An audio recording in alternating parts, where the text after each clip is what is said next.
Hey everybody, hopefully this is not too loud with the traffic.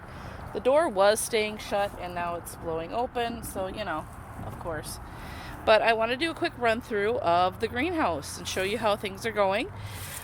This is our raised beds that we had from last year that we had outside. We brought them in here. It was really difficult. Let me just tell you, don't ever use a pallet jack and a four-wheeler to move something like this. These things are probably about 400 or 500 pounds with the dirt in them.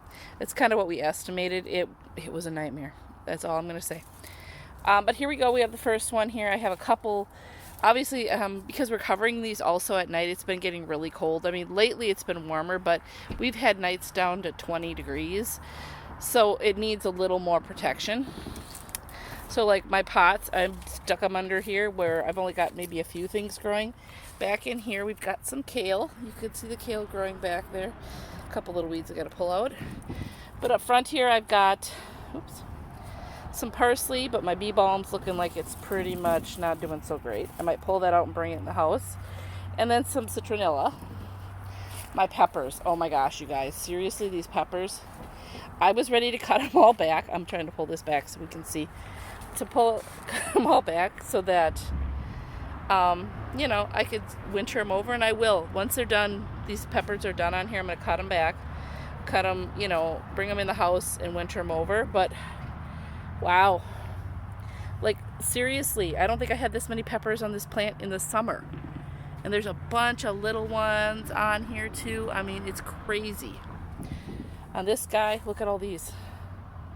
So pretty soon I'll be harvesting those. I'll probably give another month. There's a few on these guys too. These, a rabbit got into and ate back. I think it was a rabbit, not sure. But my plumeria, it's still overwintering there right now. We have a rosemary in here, a bed of lettuce that I started underneath the porch. Brought it out here.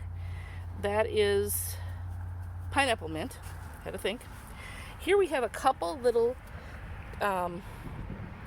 heads of lettuce started. Oh, I'm trying to think of the name now. They're from Johnny's Select Seeds, and they're doing great. This is insane. I planted snow peas in here before we moved these out. They were growing pretty good, but we were like, we weren't going to get any peas because they weren't blossoming and they weren't, being outside. Well, we wanted them to blossom before we brought them in so that they could get pollinated.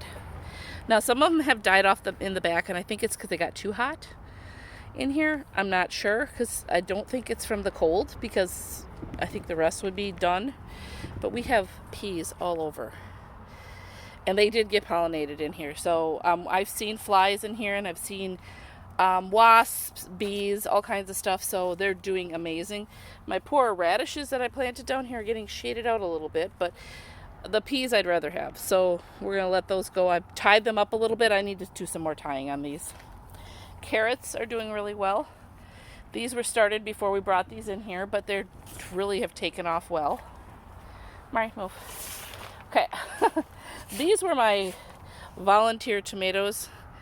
Again, we had so much in here, they just kind of have gone to blah. But the flowers all over them, it's insane. So we're kind of leaving them.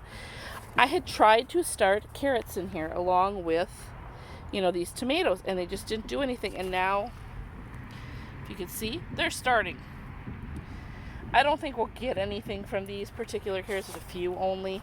But it's crazy that they actually started in here and not outside when it was warmer. I don't know. We have radishes back here though that are doing well, that we'll be harvesting hopefully in another few weeks. Beet crop is doing great. These guys, we're just kind of letting them roll here, get a little bigger, and we're gonna start picking these.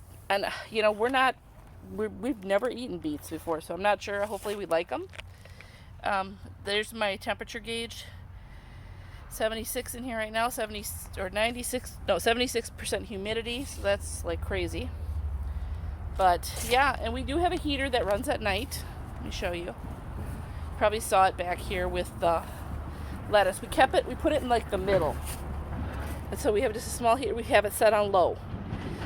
So far at night, the lowest it's gotten in here that I've seen has been about 45 degrees, 43, 45, somewhere along there. So not too bad. We have plenty of room left in here. It's kind of messy. We have the compost over here that we're working on.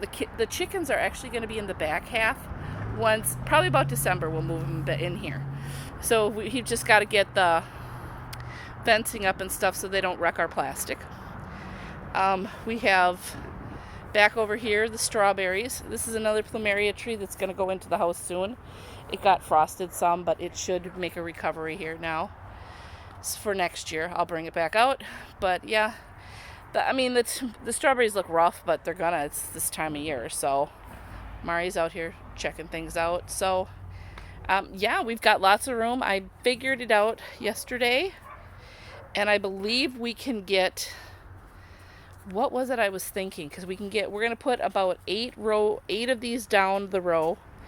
So we're going to go ahead and I want to leave a space in between. So about as much as right here between these two. So we're going to have to shift these somewhat. About 2 feet in between so I can get in between them. I thought it wouldn't be a big deal putting them tight next to each other.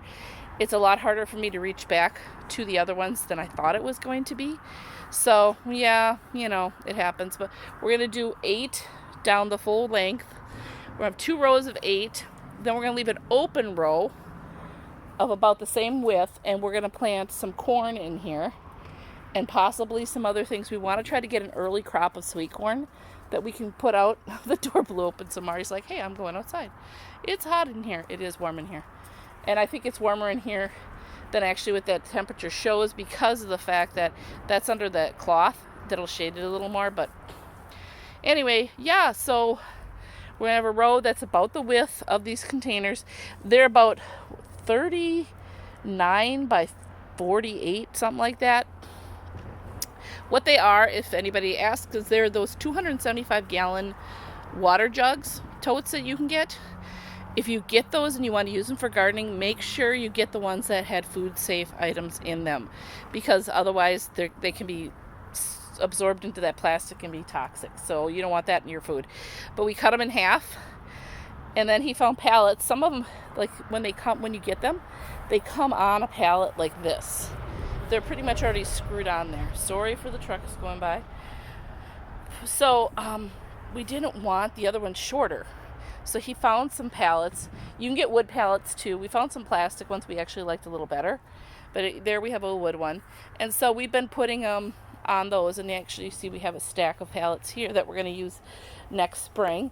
We have 4 more of these containers that we can cut in half. So there'll be 8 of those. We actually took, when we got rid of the pool, we took the pool water. The pool had been sitting and it hadn't had any chlorine or anything in it for a long time. It pretty much, I tested it. It tested out fine. I have test kits for my fish aquarium, so I knew how much chlorine was in it, and there wasn't any. So we saved that water as much as we could into these 4 containers, and we've been using that to water this garden. So I have a pump in there. That's why you see some hoses and stuff. I have a pump in there. We've been pumping it into the buckets and watering the garden. Right now, I think we have 2.5 left, so I gotta get working on those. But yeah, so that worked out good. And these actually had organic fertilizer in them, and they were still actually fertilizer. So it worked out really well. We're fertilizing our crops right away without even having to use up fertilizer. So it worked out great. But back here, then I'm gonna have where the strawberries stop. So strawberries stop halfway through. We're going to have another set of 2, so it'll be 8 total altogether of these planters. And they're going to be together though tight. And once it's all set up, I'll show it to you. The compost will move back outside, but those will be like my tomato zone. So it's going to be, all of my indeterminate and determinate tomatoes, so cherry tomatoes, full-size tomatoes, paste tomatoes. There's going to be 8 containers full of those, and I think that'll be plenty, I know, for myself, but also plenty to sell. So I'm trying to decide exactly what's going where and what I'm going to be planting. It's a lot of fun. I have a bunch of seeds already purchased, but I know there's going to be more. I haven't gotten my Baker seed catalog yet, and that'll be coming within this next month. So, oh my gosh, I'm excited. It's going to be a lot of fun. And I hope you guys enjoy this and, will follow me on this journey, getting this greenhouse set up and my plans on selling vegetables next year, from a little stand by my house. So that way I don't have to go travel with them to like a farmer's market. Because for me, that's pretty much impossible. I don't drive much. I have MS. And my hands get numb really easy. So driving is not always the best idea for me. There's Mari. She's helping out, aren't you, Mar? But yeah, so I'm really, really excited about this process. And we're going to be growing flowers outside, sell bouquets as well. And I'll get into a lot more detail as things go on. Hopefully this video is not too I'm doing it on my phone. Because I didn't feel like hauling out the camera and everything out here right now. But I will be doing more of that coming up. And again, I just wanted to share with you. Today is November 12th. Our high today is 50. Last night, I think we got down to 32. So, and luckily last week, we had a beautiful week of 70s and mid 70s. Lows were only about 50 at night. It was amazing. But we know that's going to change. That was a really rare thing. So we had cold temperatures before that where we were getting down to like 20 at night. So yeah, I think it's going to be pretty awesome though. And I'm excited to share this journey with you. So please like and subscribe and share this with other people that you think would enjoy this. I am in a little town, New London, Wisconsin, on just under a half an acre, a total property. So yeah, it's going to be interesting. I have 4 chickens, a Great Dane named Mari, or Marina Ariella is her full name, and 4 cats, some puffer fish, and I think that's about it. So anyway, we will talk to you guys soon with some more videos, I promise. We're getting there, and wow, you can tell the excitement in my voice, and that I'm an emotional person too, sorry. But I'm really excited about this, and this is going to be quite the undertaking, but yet it's so much in my heart. So anyway, love you guys. Talk to you soon. Bye.